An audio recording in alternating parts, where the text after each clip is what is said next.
on the actual practice field. But Aaron Rodgers could probably close his eyes and see every single coverage he's ever faced. Aaron Rodgers can probably just walk out on the field and throw the ball 50 yards into a basket. Like, I don't think that that's going to be an issue. And then on the flip side of that, you look at Seattle. Russell Wilson coming back from his finger injury. How is he going to be, missing multiple games? He hasn't just missed one game. So I'm going with the Packers in this matchup. Again, I feel like this is a must-win for the Packers. They were riding high. Then they lose last week. If they lose 2 games in a row, this could probably be an issue here where if they look back and they say, listen, we lost Rodgers, we lose 2 games in a row, that sidetracked the season for us, and they got to bounce back. They got to win this football game. With or without Aaron Rodgers in the lineup, I think the Green Bay Packers at home against Seattle. Seattle traveling all the way to Green Bay. Russell Wilson hadn't been in the lineup much. They've struggled in recent history to go to Green Bay and win football games. And this is the second time around for a young quarterback in Jordan Love, who wants to obviously show people he can play in the National Football League. Things will slow down for him the second game opposed to what the Kansas City Chiefs were able to do to him. Now you understand who he is as a player, as a coaching staff. You can now tailor the offensive situation more toward his skill set and less toward Aaron Rodgers, who's probably not going to play for you. You guys make a lot of sense to me. Let me tell you why I'm taking Seattle, okay? Number one, Aaron Rodgers, like you said, Nick, even if you took away the ability. Russell Wilson has never had a losing season. Even if you took away Rodgers' ability and just made him average, what you said about his brain, like his football brain, means he's still going to be pretty good, but he has the ability. But COVID, there can be a COVID fog that can take that away from you. He may not play, then you have Jordan Love. I'm not impressed. He does play, he may not really be Aaron Rodgers, even in terms of his mental acuity and speed, right? Then what Key said, I get meta. He's never not only had a losing, he one time. Russell Wilson, one time in his career, has had less than double-digit wins. He's won 3 weeks 9 games in the one time he didn't have double digits. Somebody's going to buy in her max. Yeah, man. You got to start looking for wins on this schedule for Russell Wilson. He ain't going to have 6 wins this year. He's got 3 right now. This is going to be a winnable game. I like Seattle. How do you like that? How do you like that? I don't agree. I don't agree. Yeah, I don't like Seattle. 2 against 1. You don't like it. Well, even what do you two know about football? Even if he doesn't play, I don't like it. I agree. Yeah. I agree. Yeah. All right. Well, quarterback get his second opportunity now, though, right? He gets his second opportunity. This time it's Jordan at home. Love? Yes. Yeah. If Aaron Rodgers doesn't play, a little bit more time to prepare. All of a sudden, because the COVID situation when Aaron Rodgers came down, I want to say in the middle of the week. It wasn't the beginning of the week. I think he even stated that it was just an instant. Yeah, it was an instant deal. He's not getting reps with the ones on the team with Aaron Rodgers for the most part anyway. Yeah. They'll be all right. He'll be fine. I think he'll be fine. Time will tell in sports. It always does. The pressure on Baker to continue to deliver without OBJ after SportsCenter. And Tua Tagovailoa led the Dolphins to a win last night after Jacoby Brissett was injured. Tua replaced Brissett, who suffered a knee injury midway through the third quarter, and led Miami to a stunning 22-10 win over the Baltimore Ravens. The Dolphins' defense also provided a spark with 4 sacks of Lamar Jackson and a scoop and score by Xavier Howard. Here's Howard with ESPN's Coley Harvey on Tua blocking out the noise and delivering a win. We got the dub, so, that's all that matters. We really can't control what goes outside the locker room. We just got to control the stuff we can control, and that's what he's been doing. Free agent wide receiver Odell Beckham Jr. agreed to a contract with the Los Angeles Rams on Thursday. Beckham will join a high-powered offense led by quarterback Matt Stafford and add to a depth chart at the receiver position that already includes Cooper Kupp, Robert Woods, and Van Jefferson. Beckham Jr. essentially replaces veteran wide receiver Deshaun Jackson, who was released after the trading deadline last week. And to cap a busy day in the NFL, Cam Newton's returning to the Carolina Panthers. A source tells ESPN's Adam Schefter the deal is worth $10 million for the rest of this year, including $4.5 million fully guaranteed. The Panthers began searching for quarterback options after starter Sam Darnold suffered a shoulder injury on Sunday that would sideline him for 4 to 6 weeks. I'm talking about these stories and more on This Just In, 2 p.m. Eastern on ESPN. SportsCenter brought to you by Straight Talk Wireless. Straight Talk Wireless has rolled out 5G coverage nationwide, and you can get a Samsung Galaxy A32 5G for only $299. No contract. All on America's best network. Straight Talk Wireless, 5G capable device required. Actual availability, coverage, and speed may vary.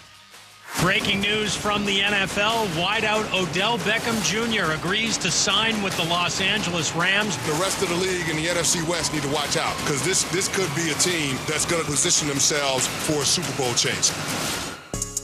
Keyshawn, J. Will, and Max, ESPN Radio, Sirius XM Channel 80, ESPN 2, your smart speaker, your podcast. Rob Ninkovich giving the Straight Talk, brought to you by Straight Talk Wireless. No contract, no compromise. Nick, you're calling Browns Patriots this Sunday.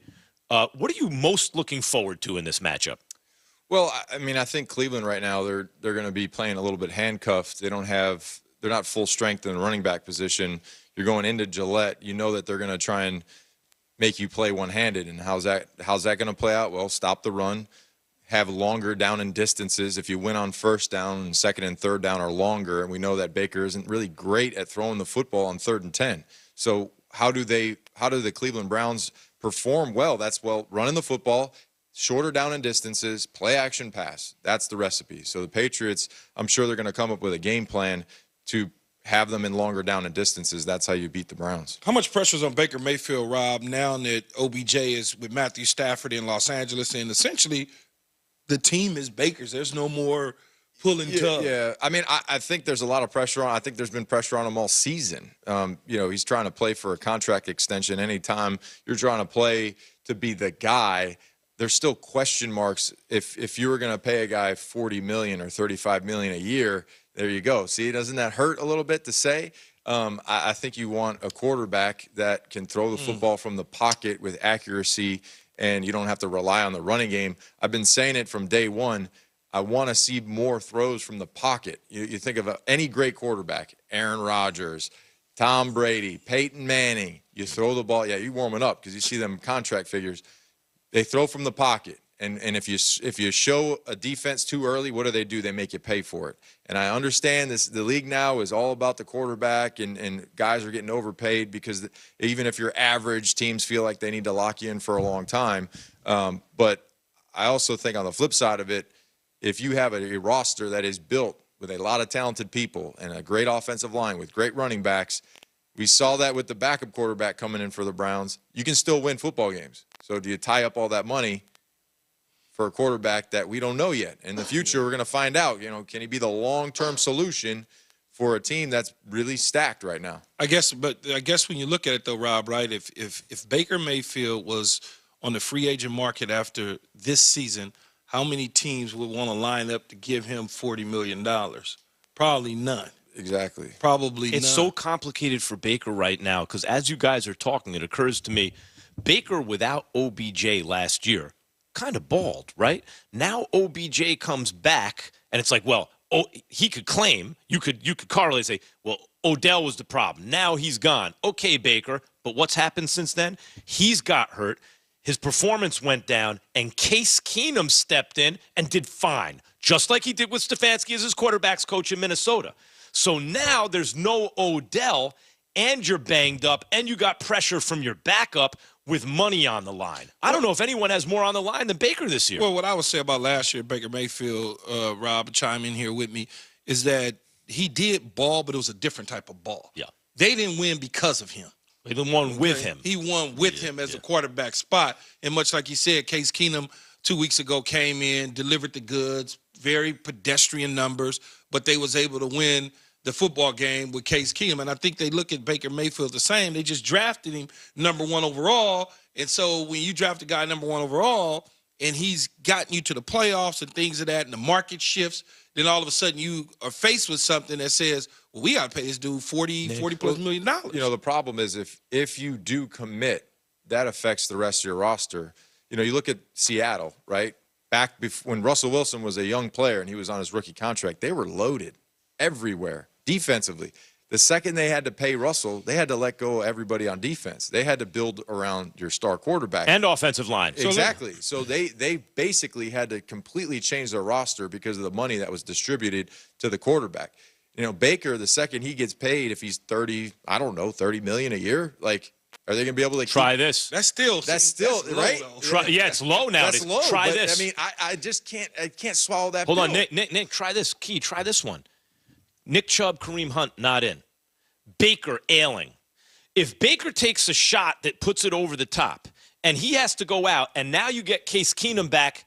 When you get your running backs back, that is going to make Case Keenum look like Baker Mayfield looked last year. It's gonna kill Baker Mayfield's leverage. Yeah, no, it probably already killed his leverage in one little game, but we'll see. It's difficult when you're a player because you always want to play. Yeah. And then you have your agent who's looking out for the agent himself and saying, well, let's take this recovery a little. Let's look at this thing here, because you go out there and you play poorly. Well, you're losing money. You go out there, you get hurt again, you're losing money. You stay on the sideline, you let the backup go out there and ball, you're losing money. So you only have a few lot of options. ways to lose money, only one way to make it. You got to go out there and you got to ball out. Like, that's how you get. And this is a production league. So usually, unless you're highly drafted and they give you the money because you're drafted, you have to go out there and produce at a high level. They'll pay guys on potential, but usually that's on your first contract. The second contract is because you're balling. So if you can go out there and produce and win football games, not with, 200 yards and 2 touchdowns because you were set up well by the defense, like, you have to throw, like you see all these great quarterbacks, Dak. Did Dak earn his money? Yeah. Yes. Yeah. Of course he did.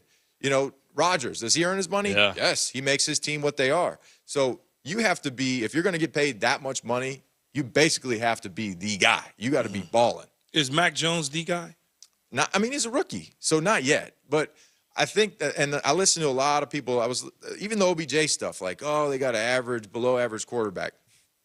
He's a rookie. Like, he's a rookie halfway through the season, and I've been impressed with his ability to be mentally tough. He's in a situation where it's not easy. The expectations are high every single week. He's in an organization where they don't expect you to win a division. They expect you to win the Super Bowl. And if you go into any other team, winning the division, everyone's excited. Oh, we got hat and T-shirts. With the Patriots, you have 10. You got a pile of hat and T-shirts. You look at them like, what year was that one?